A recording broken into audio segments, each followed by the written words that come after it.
Well, I mean, this is part of a major escalation that has been happening at least since the last 2 weeks. It's taken the top leadership of Hezbollah, the leader himself, and many of his top aides. It's hit hundreds of positions around the country, and now recently in Beirut. Not clear exactly what this latest attack is targeting, but they have a lot of intelligence about a lot of positions, and they're using that intelligence to hit and degrade Hezbollah in a very impactful way. Is it likely we'll see more strikes in central Beirut? How much more damaging are these attacks in the middle of the city? The southern suburbs of the city have already been largely evacuated, and other parts of the city, a lot of people were already, at wit's end and had been moving to points north and east. We don't know what the Israeli target list is, but certainly Israel is proceeding according to its own plans. It feels no deterrence, certainly from Hezbollah, no deterrence from Israel, from the US, or anybody else. So it's implementing a war plan that might be still days and weeks in the implementation. And yes, that could include targets in Beirut. And as you've mentioned, Israel has claimed it's killed at least 7 senior Hezbollah leaders over the past week, including Hassan Nasrallah. What does the death of Hezbollah's leader mean for the group and the conflict? The killing of its leader, Hassan Nasrallah, is a very, very impactful event. He has been the leader for 32 years. He has built up the organization. He is the face of the organization. He's a very charismatic speaker, very charismatic leader. And many of the followers of the party were really followers of him. And hence his loss is a great blow to Hezbollah's capacity to regroup, to project a new message, to pivot. And it might take years for Hezbollah to begin to regain and recoup and reorganize, if at all it can. Well, it's even led to Syrian President Bashar al-Assad breaking his silence on Israel's attacks in Lebanon. What has he said? Well, he has been silent for a long time over the past year. He has clearly not been active alongside Hezbollah and other Iranian proxies in any confrontation with Israel.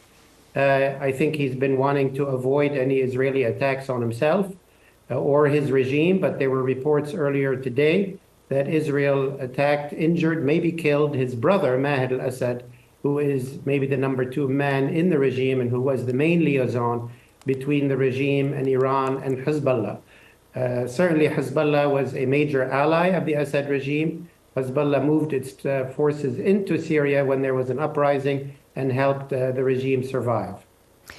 Now, up to 1 million people could be forced to flee Lebanon. That's about 1/5 of the population. Where are these people fleeing to?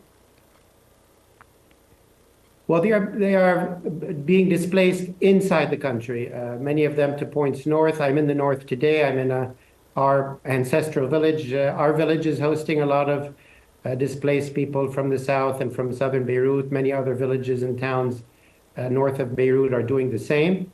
It's not yet a matter of displacement out of the country. The country is generally welcoming these fellow citizens who are in harm's way and doing their best to accommodate them. And what has Lebanon's government been doing to try and stop war with Israel? Well, Hezbollah has been a force stronger than the Lebanese state, stronger than the Lebanese army for a long time.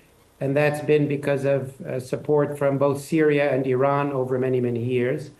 The Lebanese government, such as it is, has been without a president for 2 years, has been without a fully empowered government for that equal amount of time. So it's even weaker than normal.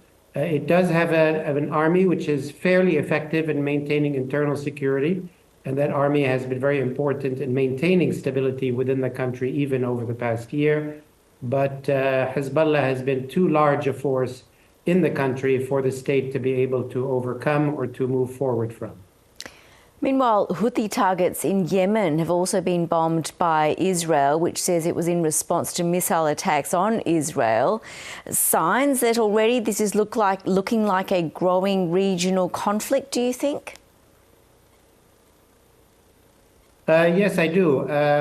Hezbollah was really the main force, allied with Iran. It was by far the strongest one, and the one that Iran relied on to deter Israel or to deter the United States from attacking Iran itself.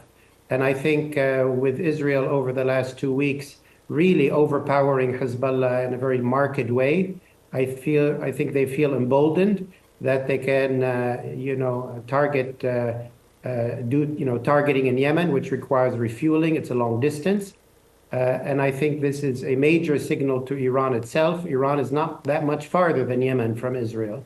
And I think Israel is demonstrating that without the deterrent of Hezbollah, it is capable and potentially willing to strike Iran directly.